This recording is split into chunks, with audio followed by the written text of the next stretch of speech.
नमस्ते everyone, Monika astrology में आपको बहुत बहुत स्वागत है। आज हम चर्चा करने जा रहे हैं मीन लग्न की और मार्च महीने के राशिफल की। सबसे पहले हम शुरुआत करते हैं इस महीने के ग्रह गोचर से। शुक्र जो है वो मीन राशि के अंदर रहेंगे पूरे ही महीने।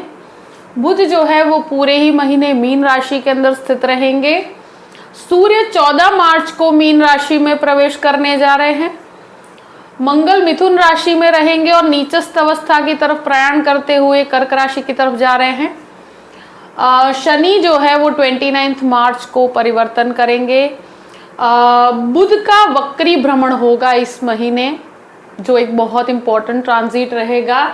15 मार्च से 7 अप्रैल यानी कि 24 डेज के लिए बुध वक्री रहेंगे। शुक्र वक्री हो रहे हैं और 2 मार्च से 13 अप्रैल तक 43 डेज के लिए शुक्र वक्री रहेंगे। तो इस महीने शुक्र और बुध दोनों का ही वक्री भ्रमण रहेगा और आपके लिए बहुत इंपॉर्टेंट रहेगा क्योंकि आपका मीन लग्न है और मीन लग्न के अंदर ही सारे ट्रांजिट हो रहे हैं। तो क्या होगा इस महीने, किस प्रकार के परिवर्तन रहेंगे, उसकी हम चर्चा शुरू करते हैं। सबसे पहले शुरुआत करते हैं आपके लग्न से। मीन लग्न और लग्न का स्वामी बनता है गुरु। गुरु आपके तृतीय स्थान में है और तृतीयेश शुक्र बनकर आपके लग्न के अंदर है। ये एक बहुत अच्छी परिस्थिति है। उच्च के होकर वक्री शुक्र है लग्न के अंदर और बुध 15 तारीख से भी वक्री हो जाएंगे। देखिए, लग्न के अंदर जब 2 वक्री प्लैनेट्स हैं और शुक्र तो ऑलरेडी शुरुआत से ही 2 मार्च से ही वक्र अवस्था में आएंगे और शुक्र जो है वो अष्टमेश भी हैं और शुक्र आपके तृतीय लॉर्ड भी हैं। कहीं ना कहीं इस महीने बहुत ज़्यादा ट्रैवलिंग है। इस महीने बहुत ज़्यादा लोगों से मिलना होगा। बहुत ज़्यादा मुझे लगता है कि आप बहुत से डिफरेंट एक्सपीरियंसेस कर पाएंगे। और मैं एक चीज जरूर कहूंगी कि शुक्र का उच्च भ्रमण है तो ये कहीं ना कहीं आपको पैसों का बहुत लाभ होगा। अब शुक्र वक्री हैं और 8th लॉर्ड बन के भी है, तो इस महीने रिलेशनशिप आपकी लाइफ में शुक्र का लग्न में वक्र अवस्था में होना ये व्यक्ति को एक रिलेशनशिप को लेकर बहुत ज्यादा बैटल देता है। और मुझे लगता है कि ये समय में आपको कोई आपका लंबे समय से कोई रिलेशनशिप है तो वहां पर थोड़ा सा विवाद हो सकता है। और ये लाइफ के अंदर सबसे इंपॉर्टेंट यही रहेगा कि रिलेशनशिप की वजह से आप परेशान रहेंगे। कोई हिडन रिलेशनशिप जो आपका डेवलप हुआ है तो वहां पर अप्स एंड डाउन्स का सामना करना पड़ेगा। इन उतार चढ़ावों के अंदर आपका सेंटर पॉइंट यही रहेगा, भले ही वो आप सीक्रेट रखें। दूसरी चीज, बुध नीचस्थ है साथ में, तो यहाँ खर्चे बहुत ज्यादा हैं और खर्चे अनियंत्रित होने की वजह से भी आप परेशान रहेंगे।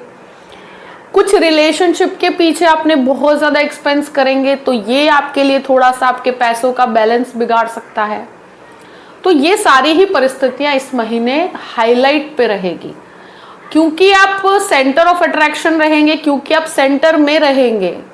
ये जो सारे परिस्थितियां बन रही है आपके ही लग्न में बन रही है तो एक आकर्षण रहेगा। आप कहीं पर भी काम करने जाएंगे तो आपका एक परफॉर्मेंस बहुत अच्छा रहेगा, आपका एक अट्रैक्शन बहुत अच्छा रहेगा, मार्केटिंग, सेल्स, लोगों से बात करना। मगर एक चीज जरूर कहूंगी कि बुध नीचस्थ है तो वाणी के अंदर बहुत ज्यादा प्रिसाइज रहिएगा। बोलने से आपका कहीं पर रिलेशनशिप खराब हो सकता है। आपकी वाणी की वजह से, कोई हार्श वर्ड बोलने की वजह से आपके शब्दों को गलत समझा जा सकता है। आपको अपने शब्दों को बहुत सोच समझ के यूज करना है, वाणी को बहुत सोच समझ के यूज करना है तो आपको बहुत लाभ मिलेंगे। यहाँ आप बहुत ही अलग अलग प्रकार के लोगों से मिल पाएंगे। बहुत कहते हैं ना कि कम्युनिकेशन काफी रहेगा तो वहां पर कोई गलती ना हो। कोई ईमेल राइटिंग में कहो या कहीं डॉक्यूमेंटेशन में कहो, किसी बहुत ही सुपीरियर लेवल के व्यक्ति के साथ आप कहीं पर कुछ गलत बोल जाएं तो ये चीज आपको बहुत ध्यान रखनी होगी क्योंकि बुध के वक्री भ्रमण में मैंने देखा है कि वाणी के अंदर बहुत बड़ी गलतियां होती हैं और शुक्र वक्री है तो रिलेशनशिप के अंदर इस तरह का बैटल चलता रहता है। तो ये एक सेंटर पॉइंट है जो लग्न के अंदर आपको देखने को मिलेगा। और सूर्य भी यहाँ पर आते हैं 14 तारीख के बाद, तो ये सारी ही चीजें एक साथ व्यक्ति को थोड़ा सा कंफ्यूज कर देती है। द्वितीय भाव की बात करते हैं, देखिए द्वितीयेश मंगल बनकर आपके चतुर्थ भाव में है, हेरिडिटी की प्रॉपर्टी से आपको लाभ मिलेगा। नीचस्थ अवस्था की तरफ जा रहे हैं तो कहीं ना कहीं संतान से संबंधित कुछ खर्च इस महीने मुझे नजर आते हैं। आप अपने पैसों को कुछ संतान के एजुकेशन के पीछे कहो या उनके पीछे कहीं ना कहीं आप खर्च करेंगे।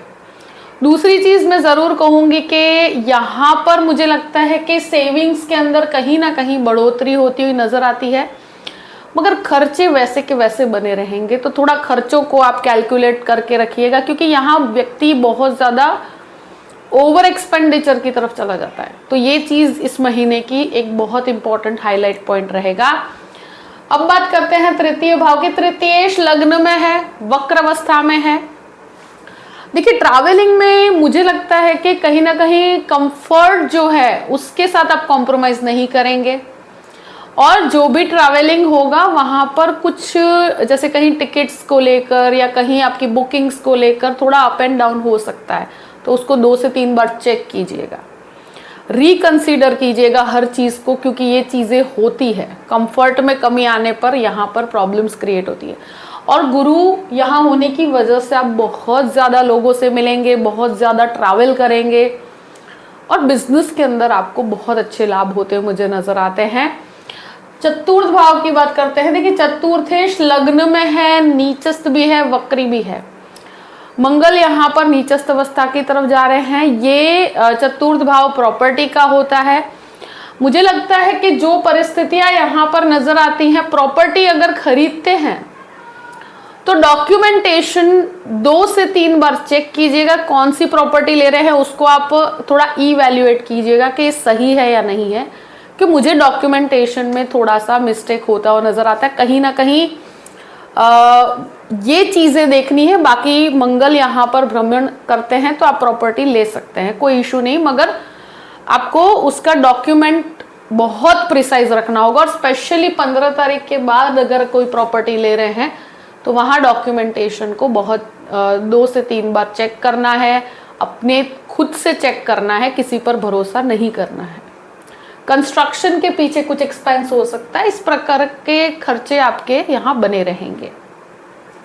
पंचम भाव की बात करते हैं। देखिए पंचम भाव के अंदर चंद्रमा इसका स्वामी और मंगल नीचस्थ अवस्था के अंदर यहाँ पर प्रयाण करने जा रहे हैं। तो एक चीज जरूर कहूंगी कि संतान से संबंधित आपको थोड़ी चिंताएं रहेगी, उनके एजुकेशन के अंदर या कुछ खर्चों से संबंधित परेशानियां रहेगी। यहाँ एक चीज जरूर है कि जो भी मेडिकल के स्टूडेंट है, जो डिजाइनिंग क्षेत्र के स्टूडेंट है, उनको काफी अच्छे लाभ होंगे। मगर आपका जो पूरा सेंटर रहेगा इस महीने का वो रिलेशनशिप रहेगा। किसी रिलेशनशिप के अंदर बहुत ज्यादा उतार चढ़ाव इस महीने मुझे नजर आते हैं। इस वजह से मुझे लगता है कि थोड़ा सा आप मानसिक रूप से यहाँ प्रभावित हो सकते हैं। शेयर मार्केट से संबंधित चीजों में मुझे लगता है इस महीने आपको लाभ ही होंगे। एक चीज है कि कैलकुलेटिव अप्रोच रखिएगा तो बैलेंस बन के रहेगा। अब बात करते हैं छठे घर की। तो 6th लॉर्ड जो है वो 12th हाउस में और फिर लग्न के अंदर है। देखिए ये ऐसी सिचुएशन है कि फैमिली में किसी न किसी की हेल्थ को लेकर आपको चिंतित होना पड़ सकता है। यहाँ मुझे लगता है कि आपकी कुछ रिस्पॉन्सिबिलिटीज के पीछे बहुत एक्सपेंस होगा, कुछ मेडिसिन के पीछे एक्सपेंस होगा, और ये फैमिली मेंबर्स के अंदर ही किसी के एक्सपेंस आपको उठाने पड़ सकते हैं। ये चीजें आप डेफिनेटली रहेगी। स्किन रिलेटेड प्रॉब्लम, किसी को शुगर रिलेटेड प्रॉब्लम है, बोन से संबंधित समस्या है, तो यहाँ पर आपको अपने स्वास्थ्य का ध्यान रखना है, क्योंकि शुगर रिलेटेड प्रॉब्लम शुक्र लग्न में ही है, वक्री है, तो यहाँ शुगर रिलेटेड प्रॉब्लम्स देखी गई है। स्किन रिलेटेड एलर्जी संबंधित समस्याएं देखी गई है। तो इस तरह की चीजों में आपको फूड को बहुत ज्यादा प्रॉपर रखिएगा, हेल्दी डाइट की तरफ रहिएगा, क्योंकि शुक्र राहु जब लग्न के अंदर होते हैं व्यक्ति बहुत ज्यादा डिलीशियस फूड खाने की कोशिश करता है, तो फूड इन्फेक्शंस का शिकार यहाँ पर आप हो सकते हैं। अगर कोई भी लोन की बात की जाए तो मुझे लगता है कि कैलकुलेटिव अप्रोच के साथ लोन लीजिएगा। यहाँ पर बहुत बड़े लोन लेने से बचना है। यहाँ उतना ही रिस्क लीजिएगा जितना आप उसको पे ऑफ कर सके।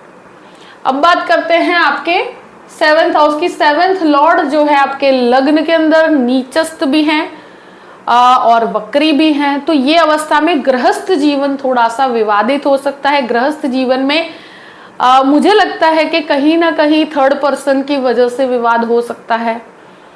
तो यहाँ बुध बहुत ज़्यादा प्रभावित है, या आपके जो लाइफ पार्टनर की हेल्थ को लेकर आप परेशान हो सकते हैं।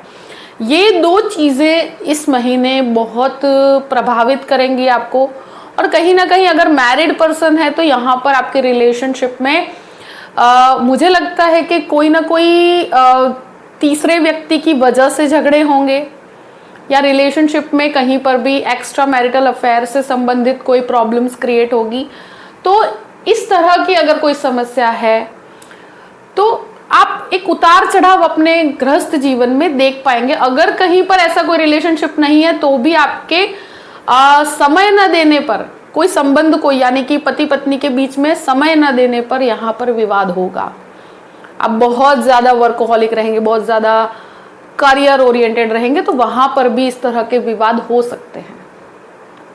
तो यहाँ आपके गृहस्थ जीवन को बहुत संभालना है और ये चीज़ आपके लिए बहुत इम्पोर्टेंट भी रहेगी। ये चीज़ मैं ज़रूर कहूँगी कि कहीं पर भी रिलेशनशिप है उसको नेक्स्ट लेवल पे ले जाना चाहते हैं तो इसके अंदर आप घर के अंदर इस तरह का कोई विवाद हो सकता है कि उस मैटर को एक्सेप्टेंस तक ले जाने में आपका एक बैटल रहेगा। अब बात करते हैं अष्टम भाव की। अष्टमेश लग्न में है, वक्र अवस्था में है, तो ये चीज़ ज़रूर कहूँगी कि ये सिचुएशन में हेल्थ सबसे बड़ी प्रायोरिटी रहेगी। मानसिकता थोड़ी सी सीक्रेटिव रहेगी आपकी। आप बहुत ज़्यादा लोगों में अपने मन की बात को ज़्यादा नहीं कर पाएंगे, और रिलेशनशिप के मामले में ऐसे परिस्थिति में व्यक्ति बहुत ज़्यादा सीक्रेटिव रहता है। नवम भाव की बात करते हैं तो नवमेश जो है मंगल बनकर आपके चतुर्थ भाव में, तो प्रॉपर्टी संबंधित चीज़ों में भाग्य का सपोर्ट मिलेगा। पिता से आपको भाग्य का सपोर्ट मिलता है, हेरिडिटी की प्रॉपर्टी से लाभ मिलेगा। ये चीज़ ज़रूर कहूँगी कि यहाँ भाग्य का सपोर्ट कहीं ना कहीं फाइनेंशियली आपके लिए बहुत अच्छा है। तो इनकम, फ्लो ऑफ इनकम, कुछ भाग्य से चीज़ें प्राप्त होना, तो ये आपको डेफिनेटली मिलेगा। तो काम की कमी नहीं है, भाग्य का पूरा सपोर्ट है। मगर ये जो रिलेशनशिप के जो बैटल है वो आपको थोड़ा सा मानसिक रूप से परेशान कर सकते हैं। बाकी मुझे लगता है कि जो भी काम करने जाएंगे उसमें आपको फाइनेंशियल बेनिफिट्स बहुत अच्छे हैं। 10th हाउस की बात करते हैं। 10th लॉर्ड आपके तृतीय स्थान में है, तो कहीं पर भी जॉबलेस है तो जॉब मिलने की परिस्थितियां बहुत अच्छी है, मगर ट्रैवलिंग उससे जुड़ा हुआ रहेगा। जहां पर भी आपको जॉब करते हैं वहां ट्रैवल बहुत करना पड़ेगा। और मुझे लगता है कि इस महीने आपको बेनिफिट्स बहुत मिलेंगे, मगर वाणी को बहुत संयम में रखिएगा, बहुत प्री प्लान करके चलिएगा। मतलब ऐसे है कि कुछ भी नहीं बोलना है, मगर बहुत सोच समझ के और प्री प्लान करके बोलना है। जहां पर भी आपको कुछ बोलने जाना है या डॉक्यूमेंट बनाना है या कोई ईमेल लिखना है, उसको बहुत ध्यान से करना है। टेक्निकल पर्सन्स है तो टेक्निकल चीज़ों को 2 से 3 बार चेक करा, किसी के भरोसे पे मत रहिएगा। अब बात करते हैं 11th हाउस की। 11th लॉर्ड 12th हाउस में, तो विदेश संबंधित आपको लाभ यहाँ पर बहुत ज़्यादा है, फाइनेंशियल बेनिफिट्स बहुत ज़्यादा है। यहाँ एक चीज़ ज़रूर कहूँगी कि जो भी काम विदेश से संबंधित करते हैं उसके अंदर आपको डेफिनेटली लाभ ही लाभ प्राप्त होगा। अगर बच्चों को आप एजुकेशन के लिए बाहर भेजना चाहते हैं तो उससे संबंधित कोई लोन करते हैं तो इस तरह की प्रक्रिया में आप आगे बढ़ सकते हैं। 12th हाउस की बात करते हैं। 12th हाउस में शनि और सूर्य की परिस्थिति और 6th लॉर्ड बन के भी है, तो कहीं ना कहीं फैमिली से रिलेटेड हेल्थ इशू अगर किसी का है तो उससे कनेक्टेड आपको हॉस्पिटल से रिलेटेड एक्सपेंसेस उठाने पड़ सकते हैं। और शुरू के 14 दिन का समय मुझे लगता है कि कोई भी फूड इन्फेक्शन हो या घर के अंदर किसी की हेल्थ को लेकर आप परेशान रहे और उससे रिलेटेड कुछ एक्सपेंस हो। कोर्ट कचहरी के मैटर में शुरू के 14 दिन आप थोड़ा संभल के रहिएगा। मैं एक चीज जरूर कहूंगी कि 12th हाउस में शनि और सूर्य जब भी होंगे और वो 6th लॉर्ड बन के हैं, तो कहीं ना कहीं आपके कोर्ट कचहरी के मैटर में आपको विवादित परिणाम मिलते हैं, तो उसमें आपको रिएक्टिव नहीं होना है। वो आपको थोड़ा सा कोर्ट कचहरी में खर्चे ज्यादा हो जाते हैं। मगर ये चीज जरूर कहूंगी कि ये जब तक सूर्य शनि की युति 12th हाउस में है, तो कहीं ना कहीं हॉस्पिटल से कनेक्टेड या कोर्ट कचहरी से कनेक्टेड आपके उतार चढ़ाव देखने को मिलते हैं। तो 14 तारीख तक इस चीज का आपको ध्यान रखना है। खर्चों को बहुत ज्यादा कैलकुलेटिव करके चलिएगा।